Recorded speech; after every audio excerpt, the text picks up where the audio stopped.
Happy Holi मेरे सभी भाइयों और बहनों और मेरे ढेर सारे बच्चों को और मेरे सब्सक्राइबर्स को होली की ढेर सारी शुभकामनाएं। और क्या हो रहा है, आज तो सब लोग बहुत ज़्यादा व्यस्त होंगे, बहुत सारे पकवान बन रहे होंगे, होली की तैयारियां हो रही होंगी और बस मैं भी उसी में जुटी हूँ। कल तक तो कुछ नहीं हो पाया, बस तैयारियां हो रही थी क्योंकि पीजी का बहुत काम होता है, घर का बहुत काम होता है। आज मैं लगी हूँ सब बनाने के लिए, तो आज मैं सोच रही हूँ दही बड़े और पुए और गुजिया सब मैं आज कोशिश करूँगी कि कुछ बन जाए और कुछ तैयारियाँ हो जाएं, तो सुबह सुबह उठ के मैं उसको बना दूँगी। क्योंकि पीजी में सारे बच्चे इस बार नहीं गए हैं घर, क्योंकि अप्रैल में उन लोगों के एग्ज़ाम्स है। तो मैं सोच रही हूँ कि चलो घर वाली गुजिया और सारी चीज़ मैं उन लोगों को खिला दूँ। मेरे बच्चे तो बहुत दूर बैठे हुए हैं और उन लोगों को भी बहुत पसंद है मेरे हाथ का गुजिया, लेकिन चलो कोई बात नहीं, होली के बाद बना के मैं उनको कुरियर कर दूँगी। अभी मैंने अचार भेजा है और अब मैं उनको गुजिया बना के भेज दूँगी कुछ दिन बाद। मेरी बहू रानी तो गुजिया बहुत अच्छा बनाती हैं, तो वो शायद बना ली हूँ। और बस होली एक्चुअली त्यौहार है बहुत सारे लोगों का, पूरे परिवार का एक साथ रहने का, लेकिन अब तो दूरी इतनी हो गई है और फ्लाइट्स इतने महंगे हो गए हैं, ट्रेन में इतनी भीड़ हो गई है कि किसी का कहीं आना जाना थोड़ा सा मुश्किल है।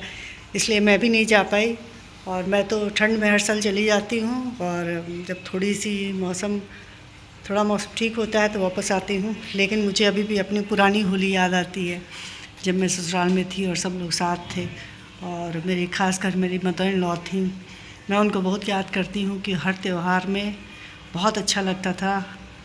उस समय तो मैं इतनी बिज़ी होती थी, खाने का सूद नहीं था, 2 छोटे बच्चे थे और पूरा परिवार था, मेरी सास ससुर देवर ननद सब लोग थे और बहुत तैयारी होती थी। और उस समय में बहुत सुविधा नहीं था, बैठ के नारियल काटना से लेकर घर धोना से लेकर और सारा काम करना होता था। सुबह तो मेरी सास एकदम 4 बजे से हल्ला करने लगती, उठो उठो पुआ छानना है, क्योंकि खुद खाने से ज़्यादा लोगों को खिलाना पड़ता था। तो वो दिन याद आते हैं तो लगता नहीं है, उस समय लगता था कि थोड़ा आराम मिलता। जो लोग अकेले हैं वो लोग बहुत सुखी हैं, लेकिन अब मुझे लगता है कि अकेले रहने में कोई सुख नहीं है।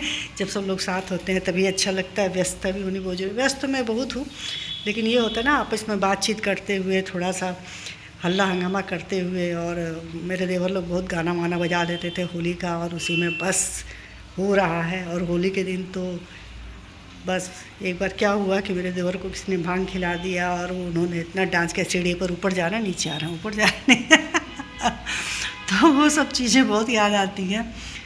और अभी भी जहाँ बहुत सारे लोग एक साथ रहते हैं ज़्यादा एंजॉय करते हैं। काम तो बहुत होता है लेकिन एंजॉय भी बहुत करते हैं। और कल होली होगी कॉलोनी में और बहुत अच्छा लगेगा, तो मैं उसकी शूटिंग करके आप लोगों को भेजूँगी। वैसे तो मेरी तबीयत बहुत ठीक नहीं है, शायद मैं नहीं जाऊँ खेलने, घर पे ही थोड़ा बहुत खेल लूँ। और मुझे जाना था एक शादी में, अपने देवर के बेटा की शादी में मैं नहीं जा पाई क्योंकि मेरी तबीयत बहुत ठीक नहीं है और मैं ट्रेन से जर्नी नहीं कर सकती हूँ, इसलिए मैं नहीं गई। कोई बात नहीं, तो ढेर सारा आशीर्वाद उसको। तो चलिए, अब जब मैं गुजिया बनाऊँगी तो आपको दिखाऊंगी कैसा तैयार हो रहा है, और अगर आप बोलेंगे तो मैं उसका रेसिपी शेयर कर दूंगी। वैसे तो यूट्यूब पर बहुत सारे रेसिपीज़ हैं बहुत लोगों की, लेकिन सबकी अपनी कुछ खासियत होती है। तो चलिए मिलते हैं शाम में, बाय बाय, फिर से हैप्पी होली।